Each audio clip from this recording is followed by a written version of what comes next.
Ladies and gentlemen, welcome to the Ben Stewart podcast. I'm really excited about this one. I know I say that because I only bring on the people I love, but this one really, it's near and dear to my heart. It's somebody that I just met in Austin, and I'll get into exactly how we met, but he is really somebody that's been on my radar for a while. His name is Mikki Willis. You would know him best probably from the film Plandemic. He's an American independent filmmaker respected globally for exposing corruption at the highest levels of government, politics, education, business, and medicine. In 2005, he launched Elevate Film Festival, a global competition that challenged filmmakers to focus on the good news and solutions of the world. This one-of-a-kind show holds the title of the world's largest single-screen film event. Following a 3-year tour, the festival morphed into Elevate, a cause-driven film production company.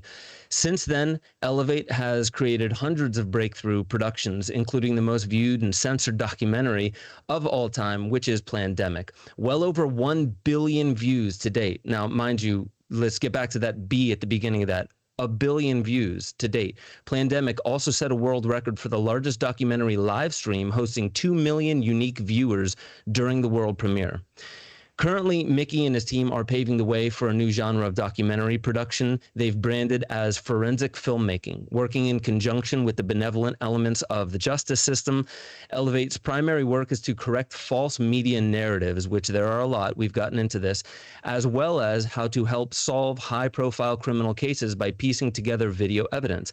Elevate's efforts in this field have been accredited for helping to win major lawsuits against the most powerful forces of big media.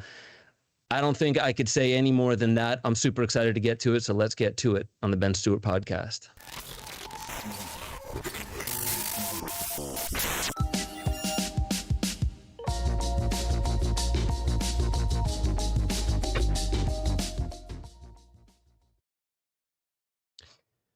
We are here with Mikki Willis. Thank you so much for gracing us, my man. Thank you for having me, Ben. That was an awesome intro, by the way. Yeah, thank you. Gordo, we got Gordo over here pressing buttons. Good to see you guys. It's exciting for this All one. right. Yeah. We don't have much time for this one, so I would encourage the live audience to ask any questions that you want to ask as early as you can.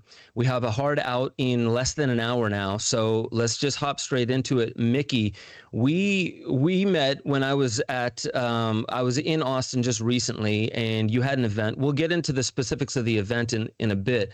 But I remember the very first thing is I was walking in, and we then got introduced real quick. And first thing I felt from you was such a warm greeting, a warm introduction, and an instant wish to connect deeper. Maybe it was filmmaker to filmmaker. I'm not sure what it was. But now that I got you on the spot, I want to know, is that just your charisma, or did you see something that might be really cool to develop here? I felt exactly the same way, to be perfectly transparent and honest, authentic in all ways. I felt the same way when I saw you, and I think it's the camaraderie between the focus of our work, the fact that you've done a lot to shed positive light on the powerful potential of psychedelic medicines and a lot of the truth-telling and stuff that you've been doing for a number of years. And so I had a couple of friends tell me ahead of time that we need to meet, and then Stephen told me that you were coming, and I was excited about it. But you just hold yourself as a really straightforward, loving, pure kind of heart when you walk in the room. So it didn't have to like size you up, which I have to do a lot these days because there's a lot of people who aren't as sincere that are trying to infiltrate our organization and such. And so it's a testament to who you are. And as I got to know you and your beautiful children and your beautiful wife, it just confirmed that my instincts were right on the money. Yeah, brother. Well, it was such an honor to be there. It was so cool that we got to get our families together twice while we were there.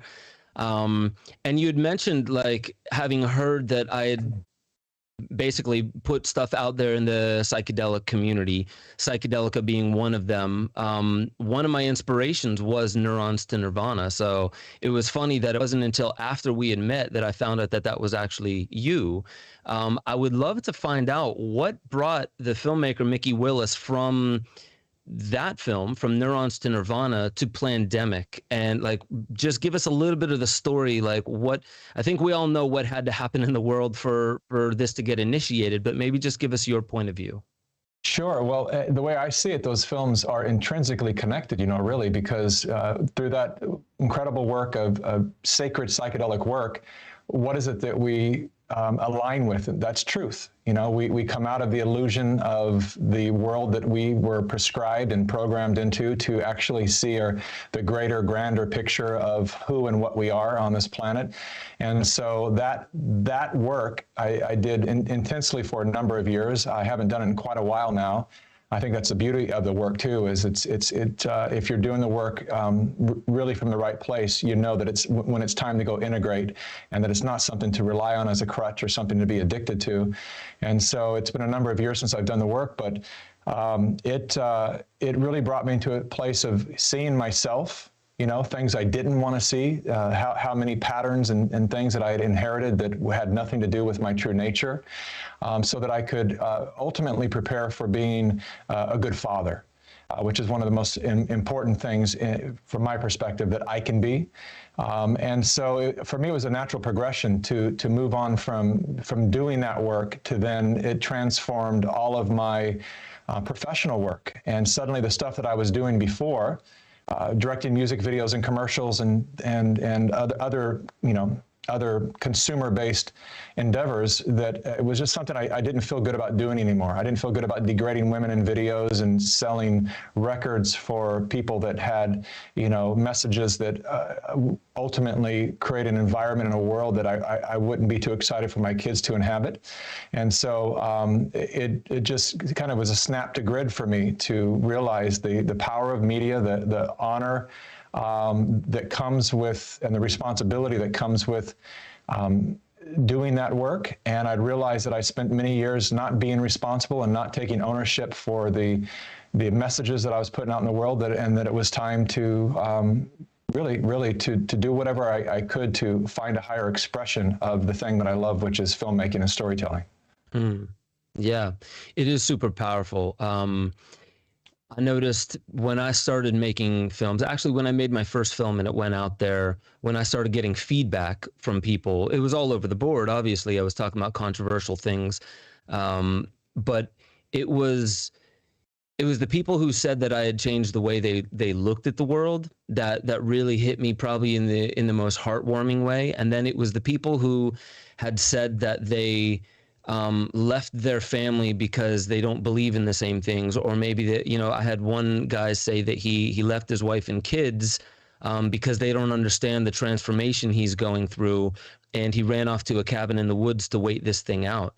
I remember asking, like, whoa, did I, obviously I didn't do all of that, but what part did I have in that? So to feel the actual impact that I had was crazy. And I'm talking about a film that was seen under 20 million times. And so for a film that was seen over 1 billion times, I'm trying to imagine the magnitude of what that felt like I'm sure Neurons to Nirvana did it as well, but this was one that does actually what plant medicines do a little more, which is not just stroke your ego and make you feel good and fluff you for a while. It really drops you into this.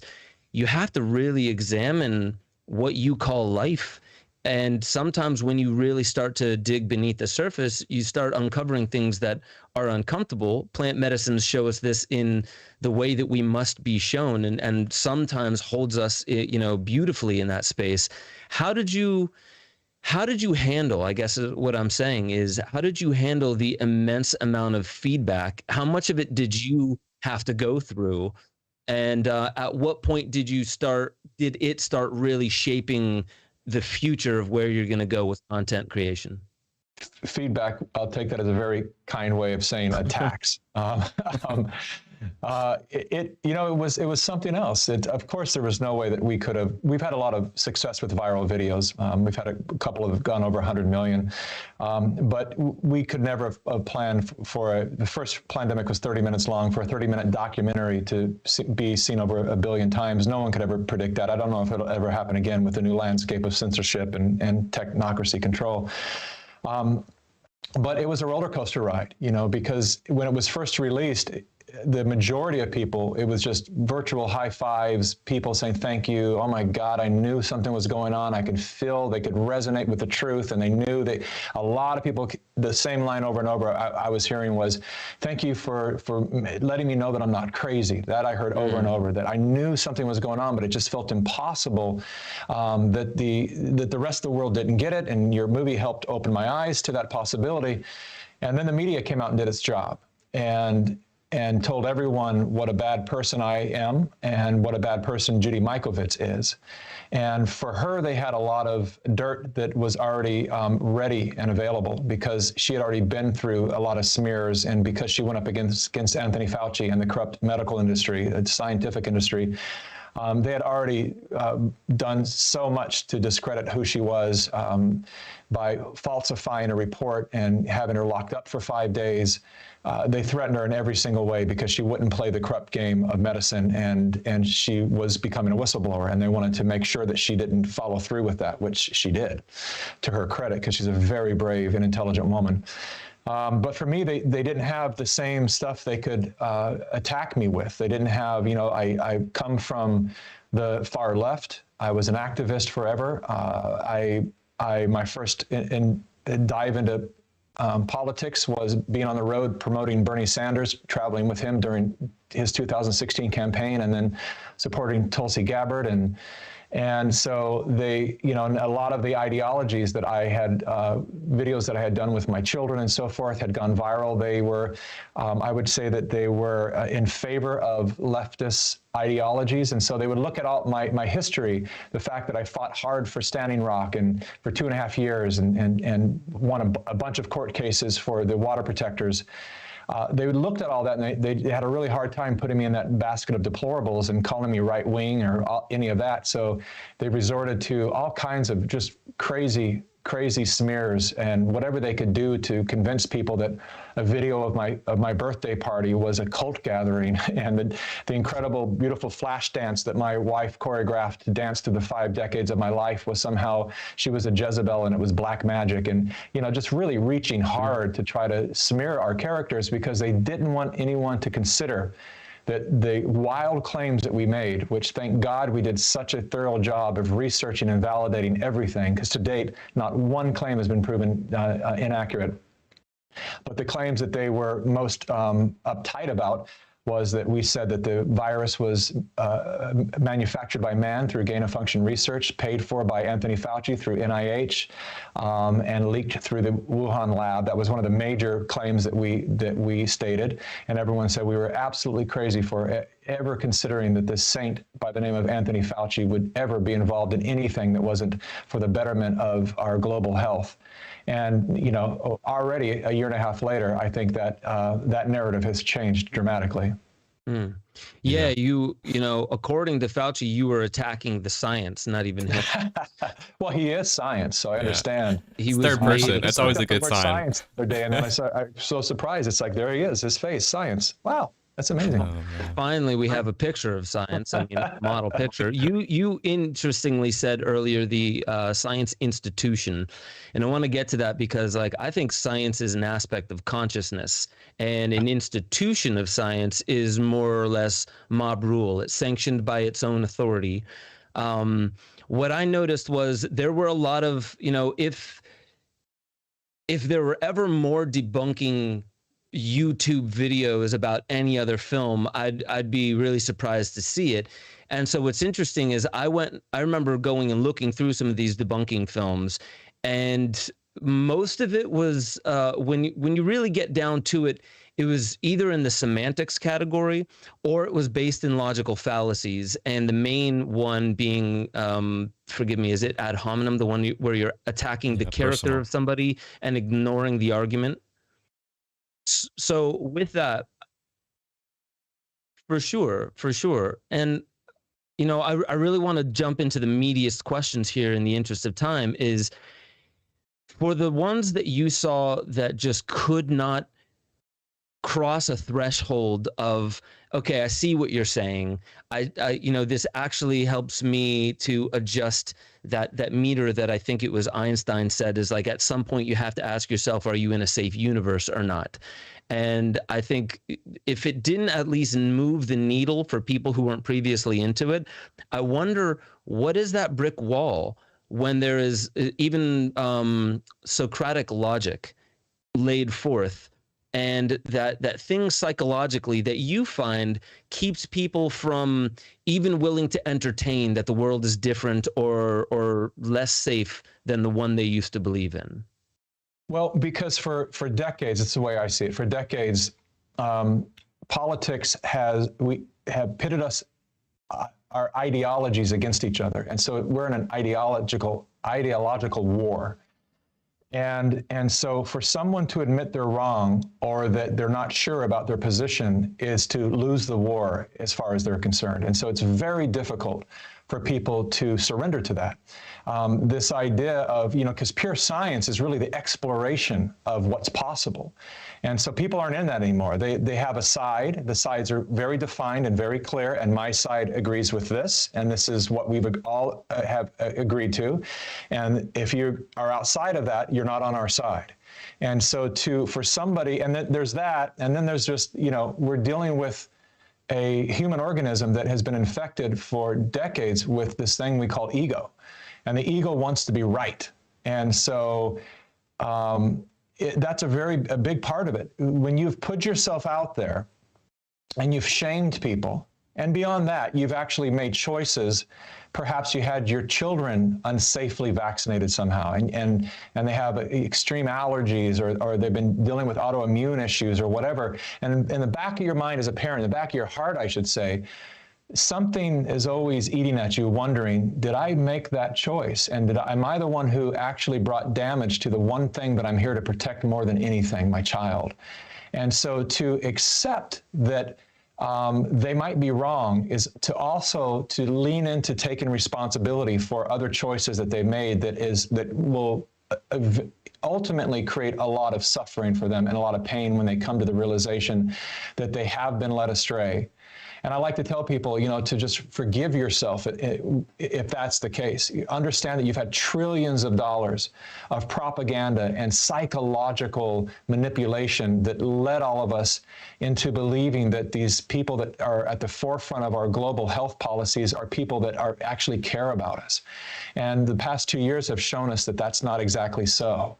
And so it's okay for us, if we want to heal and we want to move forward such that this never happens again, it's going to take all of us swallowing our pride, like I had to, quite honestly, after I got off. While I was on the road with Bernie Sanders, I saw things and learned things that had me feel like I don't know any longer that I can support this man, because I think the ideologies, while they really grabbed me by the heart, in that having been raised by a single mother on welfare, and she had 4 kids on her own, there's something about his rhetoric that had me feel like, yes, I want to help people of color and everyone at the bottom, and I want to make things equal for the women, and he's speaking to the things that are important to me.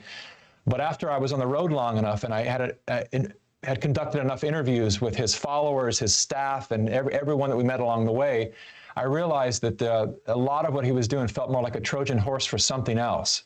And that something else would ultimately lead us to where we are being led to right now, which is a top-down authoritarianism that I just couldn't sign off on. And so I had to go publicly and say, I apologize. I withdraw my support for this person as a candidate. I've now seen him do things that have me question, just like Elizabeth Warren surprised me too. Like, the woman who was fighting against all the corporate interests, yet she's towing the line for so many of them, and propping up all the false narratives that create division. And I saw Bernie doing this over and over and over, demonizing anyone who had money. And I thought, well, I don't think that's fair. That's kind of the low mentality of racism, right? You have a bad experience with one race of people and you declare all of them bad. And so we have some very greedy, rich people in our country, and some that have like the godmother of my children, haven't spoken to her in a couple of years, the single mother who created a health bar.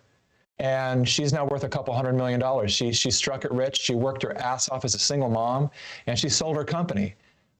She didn't change. Her morals are the same. She's one of the most caring, giving, compassionate women on the planet. And so am I supposed to demonize her because she falls in the category of the 1%? I think it's a very dangerous conversation, narrative. And so I had to come forward to say, I've seen past this now, and I'm sorry for my support and for everything that I've been, promoting online. And I've learned a lot, and I need to go get educated because I realized I wasn't as educated as I thought I was. And it's important for people to understand there's power in that. I got a lot of people, some people mad at me, calling me a traitor. And that's when you actually know something's wrong here. When they're calling you a traitor, it's like, this is a cult at this point. This is the Bernie cult. What do you mean traitor? I have my ability to express what I'm into and what I'm not into. And I was on the road with the man, and you're not.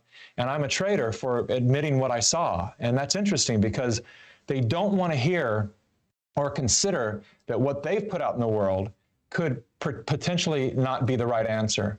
And so that's ego. That's the ego that doesn't want to be wrong. And so there's a lot of personal work, inner work that we need to do to get past that and to actually have people understand that apologizing is a very powerful medicine. Cleaning up your environment of what you've created in your world. If I do something as a father that's not on point and I realize later, like that was harsh, I go and I sit down with my children and I say, Daddy made a mistake and I'm sorry for it. And this is what it looks like for a man to say, I'm sorry, and I'll do better, and I recognize my error, and that probably didn't feel good to you, and here's my excuse for it, but there's really no excuse, and I'm going to move forward and do much better from this point on. And that cleans it up so you don't create these barriers between you and your loved ones. And we need to do that right now, because how many families have shamed their loved ones for not getting vaccinated or for getting vaccinated? Right. And we have to, I understand that it's the people who understand the dangers of the vaccines. They don't want their loved ones to perish or to become ill. And it's the same on the other side. The ones who believe that they're safe and effective, they want it's all based on love. And so we need to know that those disagreements actually arise from our love for life and each other. And if we can meet there, then I think there's the possibility for us to reunify. Dude, I love it. And one thing I want to echo for the audience to hear what I heard the way I heard it was you have family and your children as a daily way of expressing the example of what it is you wish to show in the world. There's also the medicine that speaks through that humility that you had to bring to bear in order to say, listen, I believe I've been wrong up until now, and I wish to switch course. It's rare, but I even feel the humility that medicine and also parenthood helps bring to bear in those moments, and that simply moving forward and continuing to realize that we are the student of life and there is more to learn. I love the fact that in just one little bit you used all those examples of an inner compass that you seem to have. And what I'm interested in, there's, I guess, two parts to this, because I want to know, you said where this is going, and then you mentioned a top-down authoritarian regime. I would love to know when we first met, it was at a, it was right outside, I think it was in Dripping Springs, right? Close, yeah. Yeah, so it was a fundraising event for Plandemic 3 and also the ventures that you're getting into now. And I really want the audience to understand that this is something powerful and there's a lot of momentum. So this is something to understand will have force and effect. And when you and I met there, I guess the most interesting thing that I noticed about it was there was an individual who stood up. I won't get into the details, but there was an individual who stood up and said a few things that the audience agreed with and a few things that the audience definitely didn't agree with. But then the way you kind of handled that was saying, listen, I agree with or I disagree with some of what you said, but I thank you for voicing that in a room where it doesn't seem to be the most popular thing to say, because this is what community looks like.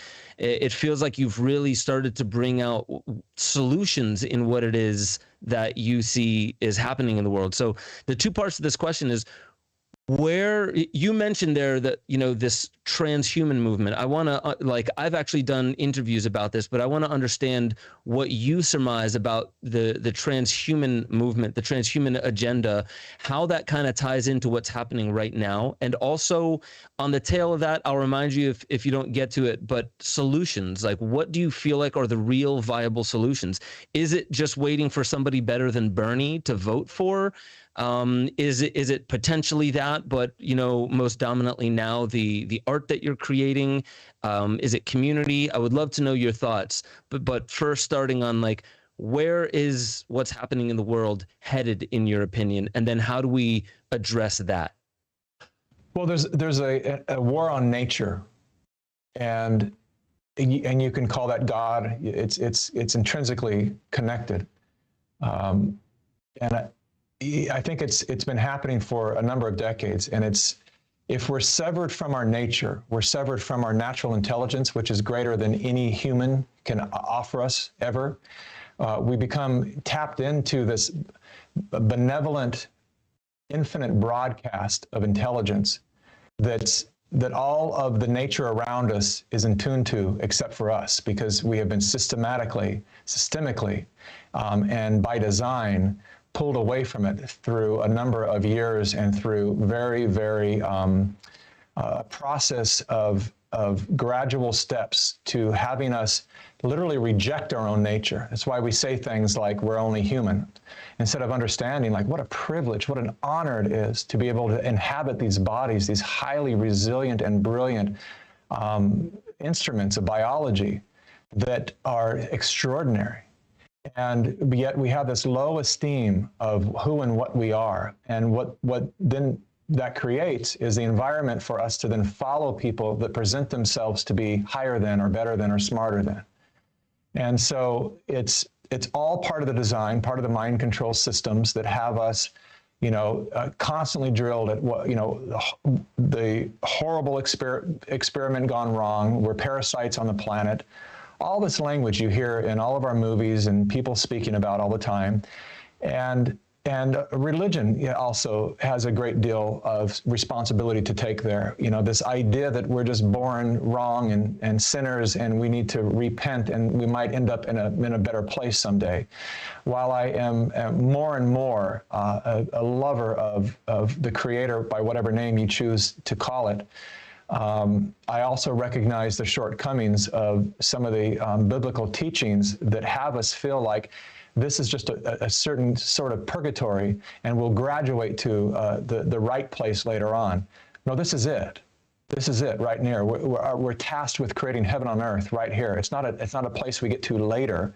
And once we go someplace later after we leave these bodies, same job to do there is to make that heaven on earth. And so it's, but we have to reframe all this programming that we have been, our minds have been infiltrated with since we were tiny children, and really take a look at the issue, though, is this. It all comes down to personal responsibility. We want individual rights and freedom and personal responsibility in so many ways, but if we take too much of it, it leaves us at the cause of our lives. And if we don't have something else to blame, if we can't blame the system, each other, genetics, whatever it might be, then we're left with just us. And the truth is, yeah, it's us. We've created all of this. We've allowed it to happen. And we're also at the source of what works and doesn't work in our lives. And so if you've been through bad relationships, you just can't seem to land the right one, guess what? It's you. And that's okay, because that should actually give you a sense of power.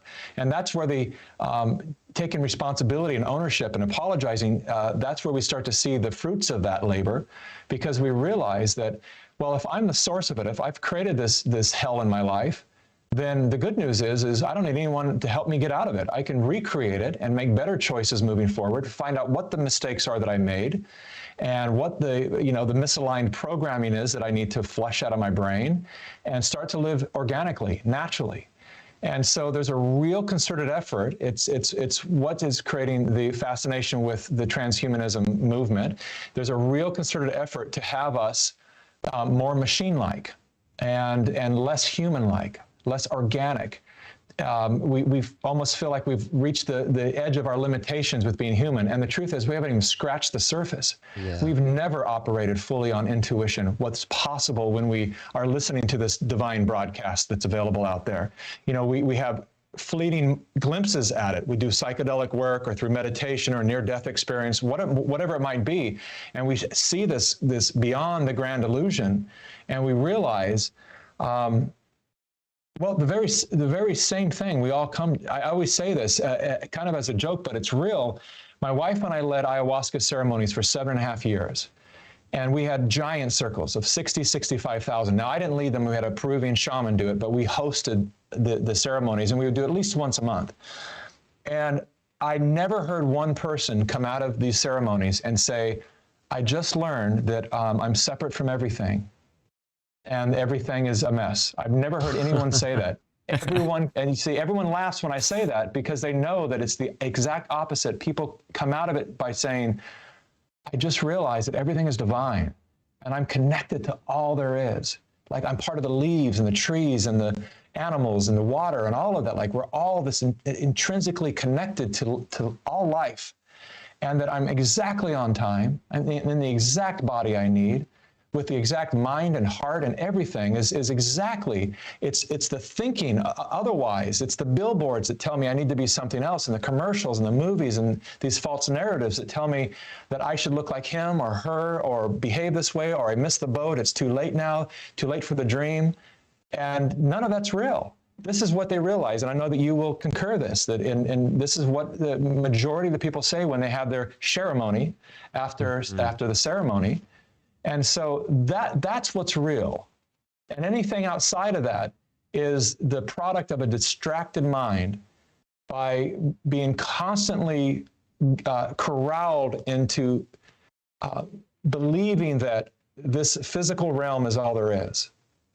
And this is where we came to do our work, but it's being informed by the other realms that's the gift of the psychedelic medicines. That's what they brought in my life, is to understand there's other realms and other dimensions filled with energetic magic.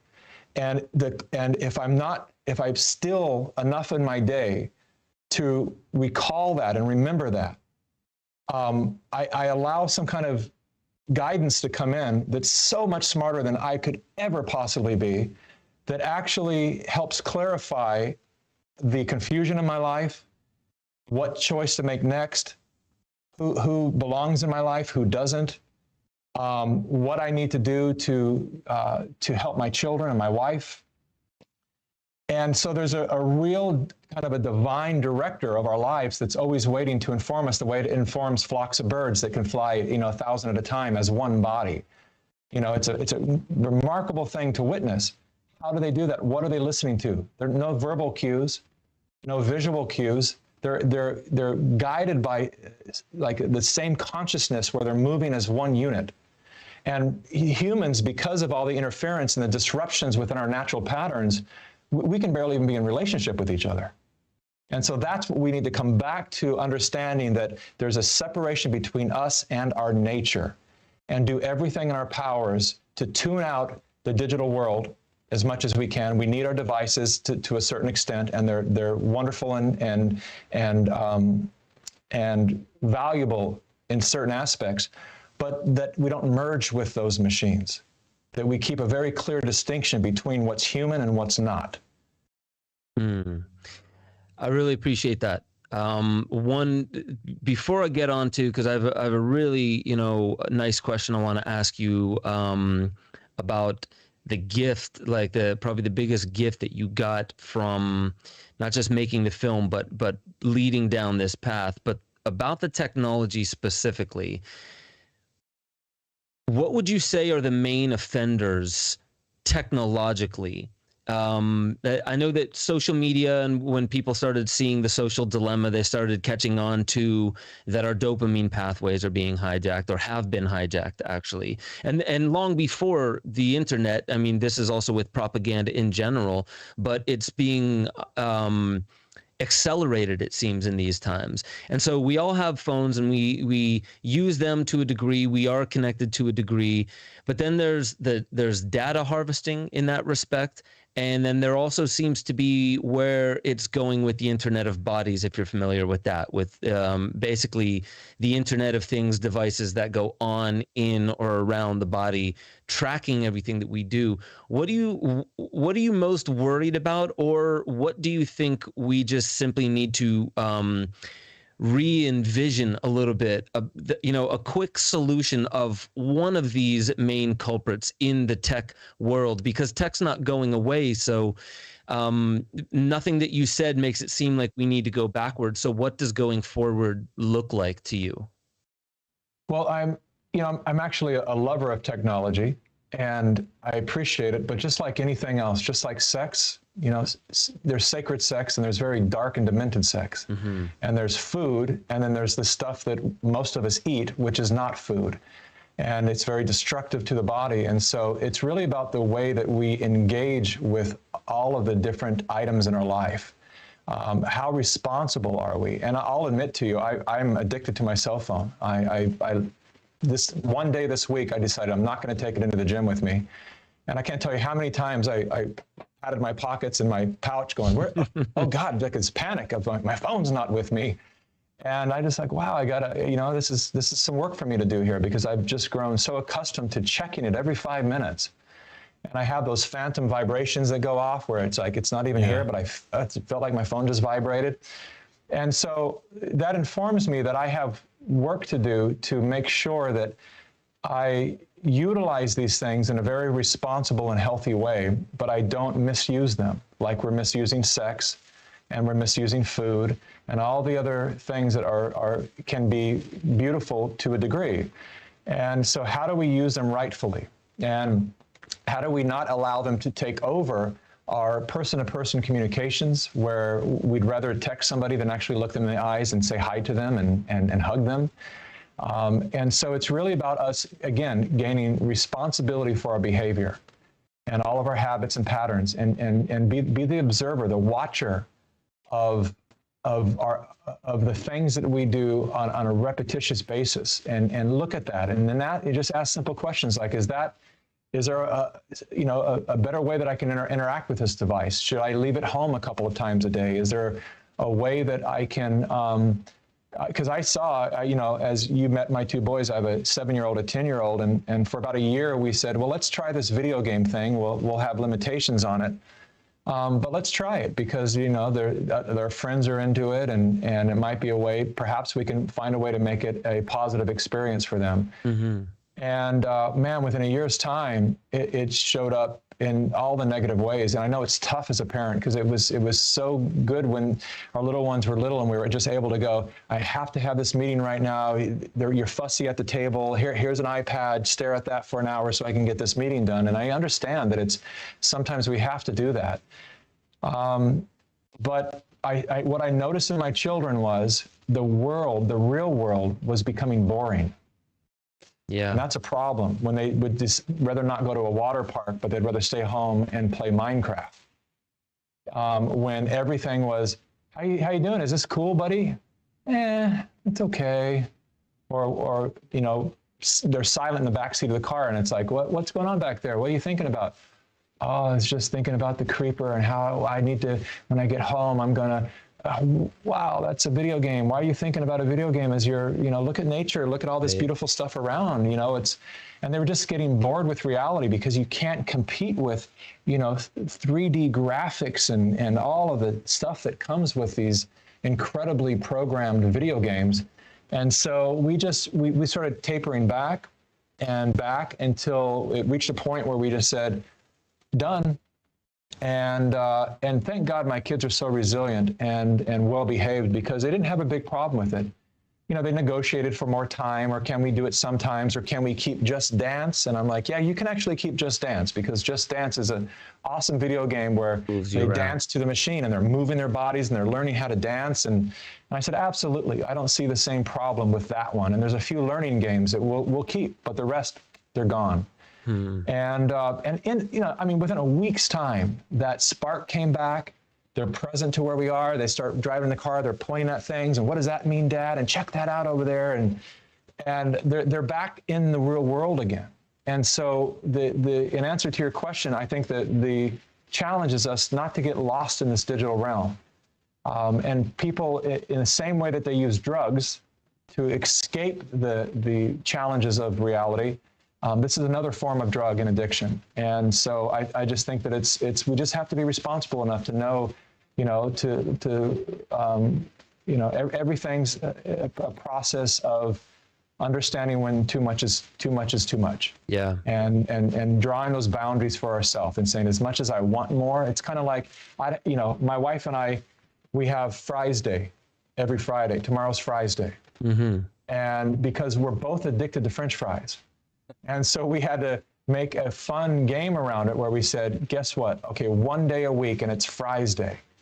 And so we religiously go out and find a new burger joint and have French fries together. And we feel good about it. It's one day a week, but 5 days a week, I don't feel good about it. It counters my one of my most important values, which is being healthy.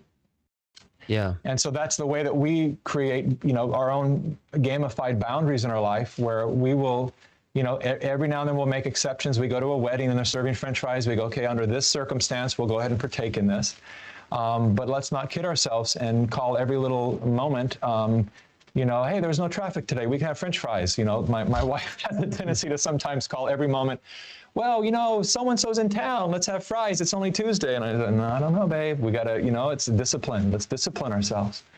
And so it's creating those kind of, disciplines in your life to say, here, I have to draw boundaries because I realize that I have weaknesses.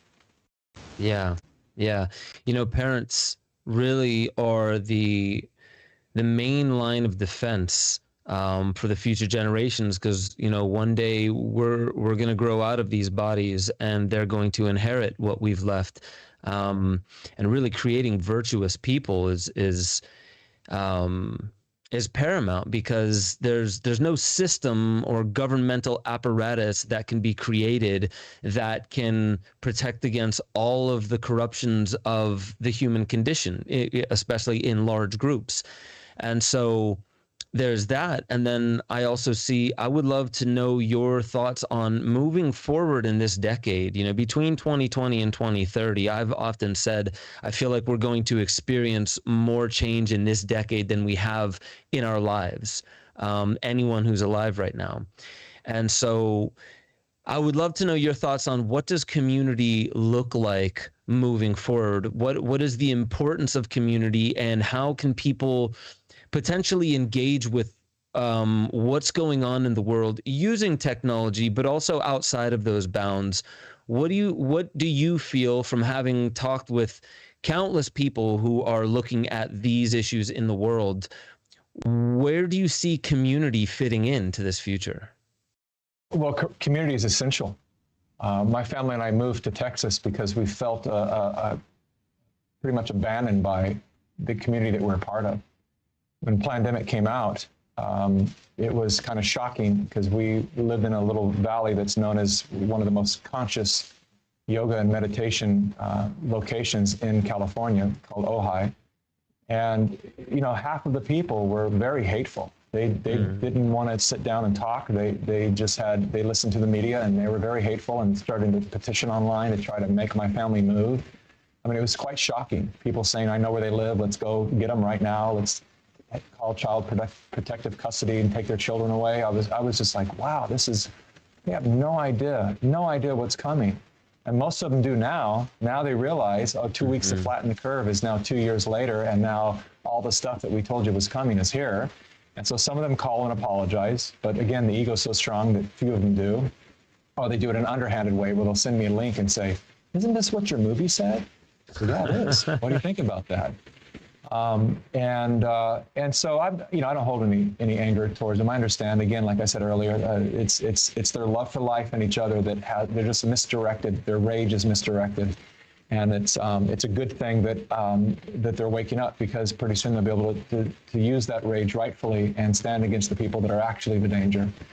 But community, we moved to a small town of 8,000 because community was something we really desired. And now we've moved to a place in Texas here where a lot of our friends from LA moved to, the ones that we wanted to continue being in relationship with.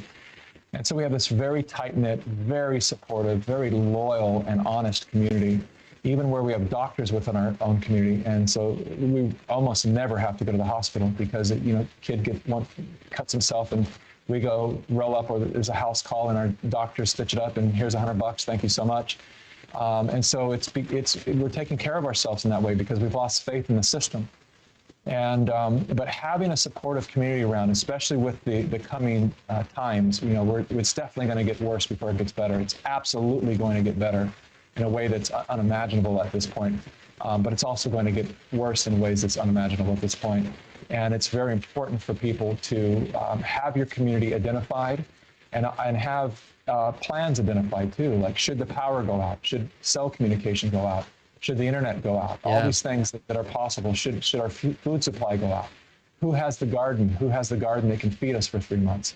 And what do we do? And how do we buy into their the cost of their food so that we know that our kids will eat? Like, these are it's unfortunate that we have to think this way, but I think, as you know, we do. And so it's having community right now is very important. So I always urge people everywhere I go and I speak. I say, forgive yourself and forgive others right now. Because if you are angry at family members or loved ones over this vaccine bullshit, drop it. If they got the vaccine, good for them. That's their life and that's their choice. If you didn't, hopefully they'll forgive you, and we can all look past that because we need each other right now.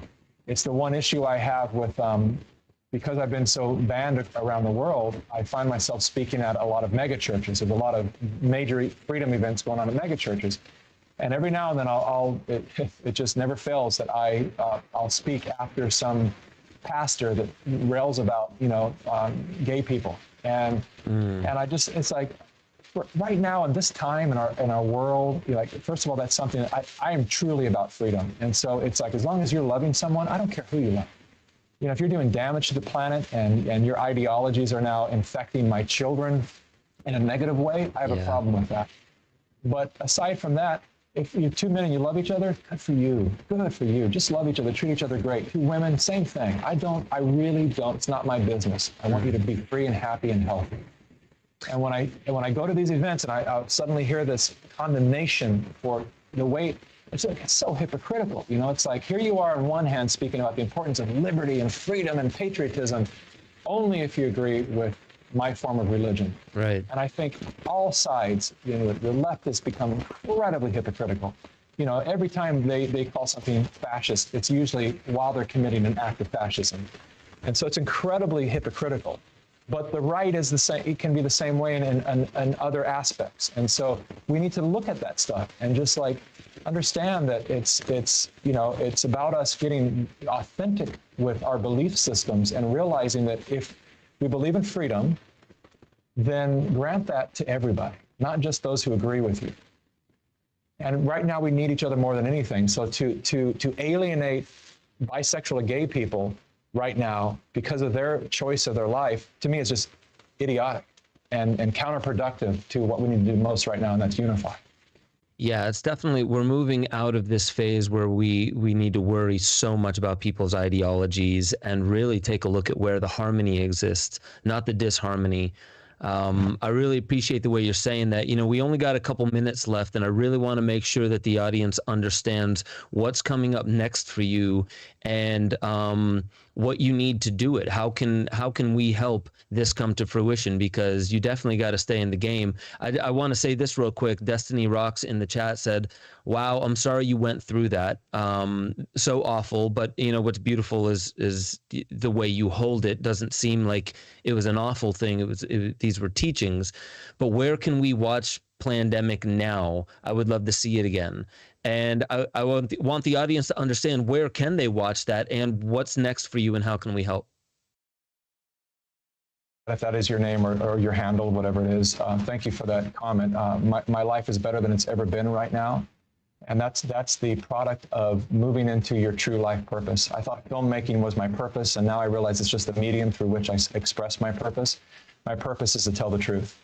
And so as soon as I moved into that work and I no longer was shading the expression of truth-telling by trying to please my political party, which is what I used to do, and just tell the truth regardless of what side of the political spectrum it falls on or who might attack me as a result of it, something magical happens in life. And this is the same feedback I'm getting from every doctor who's spoken out.